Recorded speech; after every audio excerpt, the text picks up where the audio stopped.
Guys, welcome back to my channel Bansal बायरेजी। DRDO की तरफ से 1900 से ज्यादा वैकेंसीज आई हैं डिफरेंट सब्जेक्ट्स के लिए। और अच्छी बात यह है कि यहाँ पे बैचलर स्टूडेंट्स के लिए वैकेंसीज आई हैं।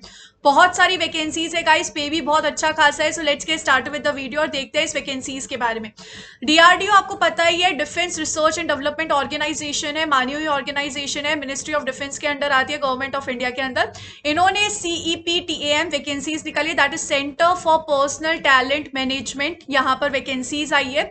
अगर हम यहाँ पर देखें तो आप पढ़ सकते हैं recruitment for 1901 vacancies for the post of senior technical assistant and technician A under defence research. तो अगर हम यहाँ पर देखें, सबसे पहले क्रूशियल डेट ऑफ एलिजिबिलिटी कि आप कब तक एलिजिबल होने चाहिए, जो भी अभी हम एलिजिबिलिटी देखेंगे 23 सितंबर तक आपकी जो भी एलिजिबिलिटी है वो आपकी होनी चाहिए। दूसरी चीज है opening date for online application कब ओपन होगा, 3 सितंबर को ओपन होगा। लास्ट डेट है 23 सितंबर के लिए। टेंटेटिव डेट ऑफ एग्जामिनेशन आपको अनाउंस कर दिया जाएगा डीआरडीओ की वेबसाइट पे। अगर हम यहाँ पे आगे देखें तो क्या बोला है, डीआरडीओ के बारे में इन्होंने बताया है।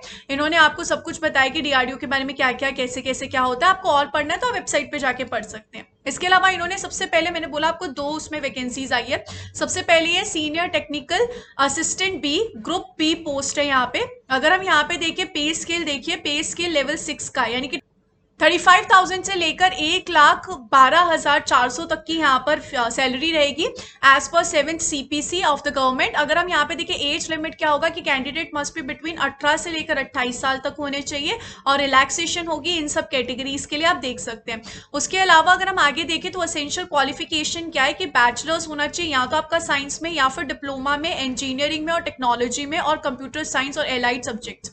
यहाँ पर दिखा है recognised by all India counselling of technical education in the required discipline. Candidate must have acquired this qualification as on crucial date of eligibility. यानी कि आपको यहाँ पर जो डेट दी गई है, क्रूशियल डेट दी गई है 23 सितंबर तक आपका हो जाना चाहिए ये बैचलर्स डिग्री। ये तो बात है। इसके बाद अगर हम आगे पढ़े तो क्या बोल रहा है, यहाँ पर बोला गया है कि कैंडिडेट्स जो कि अवेट कर रहे हैं अपने रिजल्ट को, वो एलिजिबल नहीं होंगे। मतलब उस तारीख तक आपका रिजल्ट आ जाना चाहिए। अगर उस तारीख तक आपका रिजल्ट नहीं आया तो आप अप्लाई नहीं कर सकते। BSc candidates must have read the required subject for at least 2 years in the course of BSc programme. यानी कि अगर आप बीएससी कैंडिडेट है तो आपने जो भी पर्टिकुलर सब्जेक्ट है, जैसे कि बॉटनी है, तो आपने एटलीस्ट 2 साल तो पढ़ा होगा बीएससी के, तभी आप अप्लाई कर सकते हैं। आगे हम देखें, please note that the candidates possessing higher qualification MSc, BTech, BE, PhD degree shall not be considered for the requirement. यानी कि ना एमएससी वाले कर सकते हैं, ना बीटेक वाले कर सकते हैं, ना पीएचडी वाले कर सकते हैं। सिर्फ और सिर्फ बीएससी स्टूडेंट्स या बैचलर स्टूडेंट्स अप्लाई कर सकते हैं।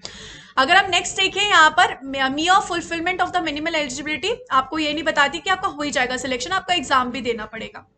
तो सबसे पहले अगर हम देखें यहाँ पर स्टार ए के लिए अगर हम देखें, यहाँ पर बहुत सारी वैकेंसीज हैं। यहाँ पर अगर हम देखें एग्रीकल्चर के लिए आपको क्या होना चाहिए, बीएससी डिग्री होनी चाहिए एग्रीकल्चरल में। टोटल वैकेंसीज यहाँ पर 10 है। यहाँ पर इन जगह पोस्टिंग है। अब इन सिंबल्स का क्या मतलब है मैं आपको थोड़ी देर में बता दूंगी। उसके अलावा बहुत सारी है, लेकिन हम अपने सब्जेक्ट से रिलेटेड देखते हैं। बॉटनी के लिए आपको बीएससी डिग्री होना चाहिए, botany from recognised university institute. यहाँ पर अगर हम देखें टोटल सीट्स है 3 और ये यहाँ पर इस तरीके से है वैकेंसी लोकेशन। इसके बाद अगर हम यहाँ पे देखें, ये सारे जो सब्जेक्ट्स है, ये सारे के सारे सब्जेक्ट्स यहाँ पर अपने काम के नहीं है, तो लेट इट बी। यहाँ पर इस तरीके से बहुत सारे, साइकोलॉजी में बीएससी डिग्री इन साइकोलॉजी होना चाहिए आपको। अगर यहाँ पे देखिए वैकेंसी टोटल 11 है, ये लोकेशन है। नेक्स्ट अगर हम देखिए जूलॉजी में बीएससी डिग्री इन जूलॉजी होना चाहिए, वैकेंसी है 9 और ये सारी लोकेशंस है यहाँ पे। तो आप इस तरीके से यहाँ पर देख सकते हैं बहुत सारे सब्जेक्ट। अगर आपका कोई दोस्त है जो कि डिफरेंट सब्जेक्ट से है या फिर कोई आपका छोटा भाई बहन है तो उसके साथ जरूर वीडियो शेयर कीजिएगा। अगर हम यहाँ पर आगे देखिए, लेट्स मूव फर्दर। अगर हम यहाँ पे आगे देखें तो यहाँ पर नेक्स्ट आती है टेक्नीशियन ए की जॉब। अगर हम यहाँ पर देखें, जिसको ग्रुप सी जॉब बोलते हैं, इसके लिए यहाँ पर 7th CPC के हिसाब से ये पे स्केल रहेगा। 18 से 28 साल की उम्र होनी चाहिए, 10th पास होना चाहिए। अगर कोई 10th क्लास पास है या फिर इक्विवेलेंट है तो वो यहाँ पर इस जॉब के लिए अप्लाई कर सकता है। तो ये सारी यहाँ पे जॉब्स हैं, आप देख सकते हैं। अगर किसी को आपको रिकमेंड करनी हो तो जरूर शेयर कीजिएगा वीडियो। इसके बाद कोड ऑफ पोस्टिंग स्टेशन, यहाँ पे आप देख सकते हैं सारे पोस्ट क्या क्या है। जैसे L1 जो है ले है, आप सारे पोस्ट देख सकते हैं कौन कौन सी है, कहाँ कहाँ है, यहाँ पर है। ये जो पूरा का पूरा यहाँ पर PDF है, ये आपको मेरे टेलीग्राम ग्रुप पे मिल जाएगा। टेलीग्राम ग्रुप का नाम है बंसल बायलॉजी, तो आप ये PDF वहां से डाउनलोड कर सकते हैं। इसके बाद अगर हम आगे देखें, लेट्स मूव फर्दर, तो यहाँ पर सेक्शन 2 में आपको बताया गया है कि क्या क्या यहाँ पर है, क्या क्या पे है, वो सब इन्होंने दे रखा है। टर्म्स ऑफ पोस्टिंग यहाँ पे बता रखा है, तो ये सब आप आराम से पढ़ सकते हैं कि आपको नेशनैलिटी होनी चाहिए, इंडियन होना चाहिए, एसेंशियल क्वालिफिकेशन, मेडिकल फिटनेस, ये सब आपका होना चाहिए। तो ये सब आप आराम से पढ़ सकते हैं। अगर हम आगे देखें तो आगे यहाँ पर क्या है, अप्लाई आपको कैसे करना है। अप्लाई करने के लिए आपको डीआरडीओ की वेबसाइट पे जाना है, वहां पे आपको लिंक मिलेगा, उस लिंक के थ्रू आपको अप्लाई करना है। ऑनलाइन एप्लीकेशन जैसा कि मैंने कहा 3 तारीख को ओपन होगी सितंबर की, और 30 तारीख तक रहेगी। अगर हम यहाँ पर देखें, यहाँ पर इसके बाद अगर हम आगे देखें तो आपको पूरा अप्लाई करना है, जिस तरीके से भी आपको अप्लाई करना है सब कुछ यहाँ पे बता रखा है, तो आप आराम से पढ़ सकते हैं, अप्लाई कर सकते हैं। उसके बाद आप सबमिट कर दोगे। यहाँ पर जो है नॉन रिफंडेबल सिर्फ 100 रुपये आपको पे करना है।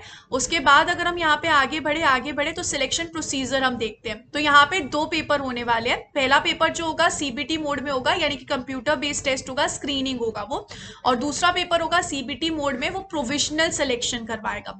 तो यहाँ पर सबसे पहले अगर हम स्क्रीनिंग के लिए देखें तो स्कोप ऑफ एग्जामिनेशन में क्या आएगा, कॉमन होगा सबके लिए, जिसमें आपको क्वांट्स आने चाहिए, एप्टीट्यूड आने चाहिए, अवेयरनेस आने चाहिए। 120 क्वेश्चन उसमें होने वाले हैं, मैक्सिमम मार्क्स होंगे 120 के, और 90 यहाँ पर ड्यूरेशन होगा, 1.5 घंटे का एग्जामिनेशन होगा। सीबीटी फॉर प्रोविजनल सिलेक्शन के लिए होगा test specific for the subject code. समझो आप बॉटनी के हो तो बॉटनी के लिए होगा 100 क्वेश्चंस होंगे, 100 मार्क्स का होगा, 90 मिनट मिलेंगे इसको भी। और ये जो दोनों ही पेपर हैं कैसे होने वाले हैं, ये एमसीक्यू होने वाले हैं। अगर हम यहाँ पे देखें, there will be no negative marking for wrong answer. The syllabus of the examination जो होगा वो आपके हिसाब से होगा। मीडियम ऑफ पेपर हिंदी भी है और इंग्लिश भी है, तो ये अच्छी बात है, हिंदी पेपर भी और इंग्लिश भी है। अगर हम यहाँ पे देखें, tyre 1 exam is for screening. The minimal qualify marks tyre 1 के लिए 40%, अनरिजर्व और ओबीसी के लिए, वहीं एसटी और एससी के लिए 35%। अगर हम यहाँ पर देखें, इसके अलावा अगर हम देखें, candidates will be provisionally shortlisted based on the tyre 1 examination in a ratio of 1:8। जितनी वैकेंसी है उसके हिसाब से 8 गुना बच्चों को लिया जाएगा, तो 8 बच्चों को लिया जाएगा। एक वैकेंसी है तो 8 बच्चों को यहाँ पे लिया जाएगा। उसके बाद अगर हम यहाँ पे देखें तो ये सब बताया गया। उसके बाद प्रोविजनल होगा, जो टेस्ट है selection criteria. The provisional selection criteria will be based on the order of merit obtained in tyre 2 examination, यानी कि फाइनल जो सिलेक्शन है वो टायर 2 पे डिपेंड कर रहा है। टायर 1 तो एक जस्ट स्क्रीनिंग है। Examination depending upon the post category, subcategory of the candidate, the minimum qualifying marks of tier 2 is 40% for unreserved OBC। तो पहला जो है वो तो बस स्क्रीनिंग है। दूसरा जो है वो मेन है आपका, जिसमें आपको पता चलेगा कि भाई किस तरीके से यहाँ पर आपको पोस्टिंग मिलेगी क्या नहीं मिलेगी। तो ये सब यहाँ पर मेंशन है, आप आराम से इसके बारे में पढ़ सकते हैं गाइस। वंस अगेन गाइस, इसका जो आपको पूरा का पूरा ये जो पीडीएफ है ये आपको टेलीग्राम ग्रुप पे मिल जाएगा। यहाँ पर इन्होंने मेंशन कर रखा है टायर 1 और tyre 2 will consist of objective type multiple choice questions only. तो आप आराम से गो थ्रू कर सकते हैं। आप आराम से टेलीग्राम चैनल पे जाइए, इस पीडीएफ को डाउनलोड कीजिए, और अगर आपको यहाँ पर चाहिए एडमिशन तो ज़रूर अप्लाई कीजिएगा गाइस, क्योंकि डीआरडीओ एक बहुत रेप्यूटेड हमारे देश का एक ऑर्गेनाइजेशन है।